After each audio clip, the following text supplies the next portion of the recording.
Want to save $3,000 on your car loan? Stick around and I'll show you how. In this video, I'm gonna show you a strategy that's so simple that you wonder why you didn't think of it sooner. And trust me, you don't wanna miss the tip that I've got at the end that could save you even more money. Now, whenever you get a car loan, the most common mistake that most people do is just pay it off the agreed amount every single month until the terms are met. But isn't that what you're supposed to do? Well, yes, you are paying a monthly car payment every single month, and that's the minimum that you should be doing. However, the quickest way to get rid of your car loan is by making extra payments the right way. Stick with me here, because later I'll cover 5 more ways to pay off your loan even faster, no matter your financial situation. All right, so when you get your car loan, the monthly payment is gonna be broken down to 2 parts. The principal, which is the borrowed amount, and the interest, which is the cost of borrowing. If you are familiar with today's interest rates, especially on cars, they're still as high as they've ever been. The average new car interest rate is still hovering around 7%, and used car interest rates are around 11%. With inflation averaging around 3% a year, it makes more sense than ever to pay off the car loan quicker so it doesn't cost you more money. Now, I get it, inflation has been a little crazy the past couple of years, but historically, it still has been around 3%. So anytime your car interest rate is more than 3%, it makes sense to pay it off sooner rather than later. But here's what most people get wrong when they make extra payments. They're just paying their monthly payment ahead of time instead of applying that money directly to the principal. Let's just say that your monthly car payment is $500 and you manage to scrap up an extra $500 to use towards your auto loan. So rather than immediately going online and just selecting make payment, you need to ensure that there's an option to make a principal only payment.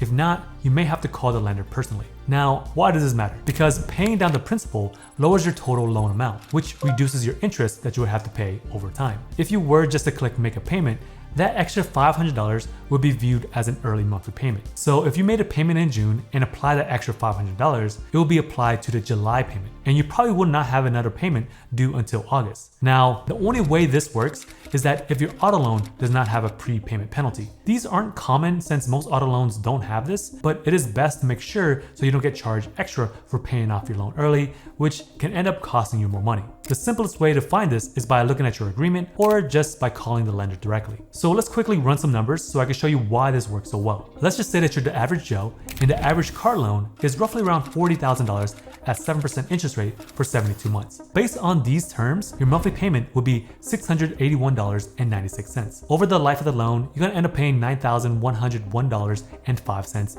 in interest if you stick out to the regular payment schedule. If you started your loan on September 1st of 2024, your final payment will be in August of 2030. Now, let's just say that you're an overachiever and you're able to include an extra $500 that goes towards the principal. I get this could be a lot for some, but plenty of you out there have an extra $500 not being put to good use. So piggybacking off the same terms, with an extra $500, your monthly payment will be $1,181.96. The total interest rate that you pay on this loan will be $6,201.92. This will shorten your payoff date to only 46 months, meaning that your final payment date will be June of 2028. So this loan will be paid off in less than 4 years, saving you shy of just $3,000 in interest. Now, let's just say that you found this video a year later, but you still have an extra $500 that could go towards the principal. So let's just say that you continue your regular monthly payment, which is a little under $700 for the first 12 months, then go up to almost $1,200 a month from month 13 and onward. The total interest that you pay over the course of this loan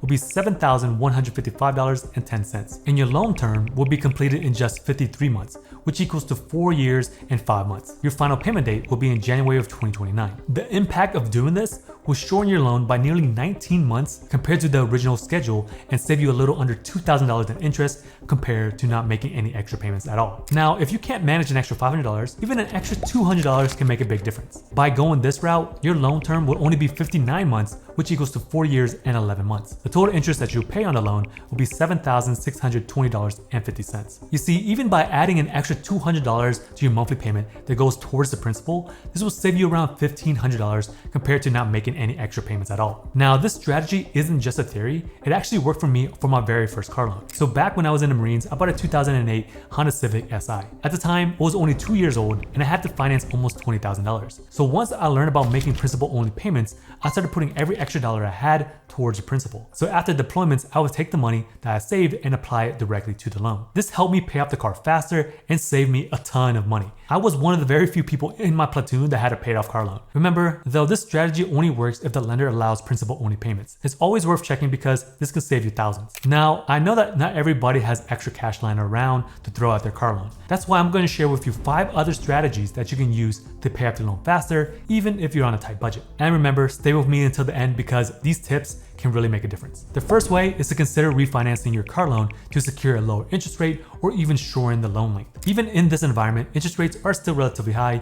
but they are starting to come down. So if you got an auto loan not too long ago with a high interest rate, consider refinancing with a new lender. This can lower your payment or shorten your loan term. Another strategy is to switch from monthly to bi-monthly payments. By doing this, essentially you're making one extra payment each year without even realizing it. Rather than making 12 full payments, you're making 26 half payments. This simple trick can shorten your loan and reduce the interest that you'll pay. Another simple hack to pay off your auto loan quicker, even if you don't have a lot of money, is by just rounding up your payments. Let's just say that your auto payment is $650. If you can pay $700 with that extra $50 applied to the principal, this will reduce the principal much sooner. Small changes like this add up over time. Another tip is to cancel any additional add-ons. When you bought the vehicle, if you offer any additional protections or insurances, it is possible to cancel those plans and get a prorated refund. For instance, if you chose to get an extended warranty, there are plenty of providers out there that will give you a prorated refund if you cancel early. Once you receive the prorated refund, you can actually get a check for this amount and then apply that amount directly to the principal of your car loan,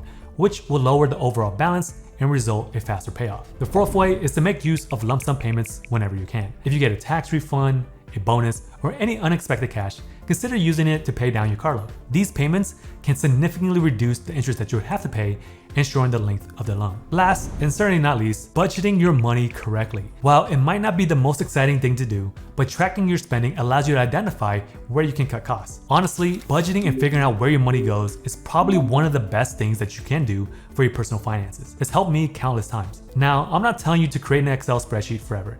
I certainly don't. Just do it for a couple of months to actually see your spending habits. This way you have a better picture of how you're spending and how much money that you can actually save to pay down that debt quicker. There really aren't any other hacks when it comes to paying off your car loans because you're gonna need some extra money to pay off this debt. Even if you try other strategies like velocity banking, when you run the numbers, those numbers won't make the debt cheaper. You're basically switching that type of debt to another. In addition, auto loans and installment lines of credit affect your credit much differently compared to credit cards and personal lines of credit, since the amounts on these often change. Now, I get that life happens, so don't put all of your savings or emergency fund into paying off your car loan ahead of time because you never know when the unexpected will happen. Now, I've talked a lot about paying off your auto loan, but if you're also dealing with credit card debt, you might want to check out these videos over here. I'll walk through the fastest ways to pay off your credit cards, and it could save you a lot of stress and money.